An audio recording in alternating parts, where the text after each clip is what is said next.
Hi ഒരുവൻ, നമ്മൾ ഇവിടെ വന്നിരിക്കുന്നത് ഒരു ക്വസ്റ്റ്യനായിട്ടാണ്. ഇന്ത്യയിലെ ഏറ്റവും വലിയ 3D LED സ്ക്രീൻ എവിടെയാണ് സ്ഥിതി ചെയ്തിരിക്കുന്നത്? ഈ ചോദ്യത്തിന് ശരിയുത്തരം പറയുന്നവർക്ക് നമ്മൾ സമ്മാനമായിട്ട് നൽകാൻ പോകുന്നത് 100 രൂപയാണ്.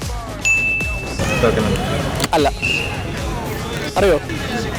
Okay, largest 3D LED screen എവിടെയാണ് സ്ഥിതി ചെയ്യുന്നത്? അറിയോ?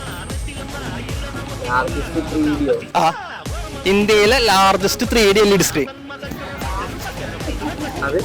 എവിടെയാണ് സ്ഥിതി ചെയ്യുന്നത്? എവിടെ? വയറ്റിലാണ് ശരി ഉത്തരം. ഉത്തരം പറഞ്ഞതിന്റെ സമ്മാനമായിട്ടുള്ള 100 രൂപ നിങ്ങൾക്ക് തരാണ്. India's largest LED screen installed at Q1 Mall by Hawaii LED Screen, the leading LED solution provider.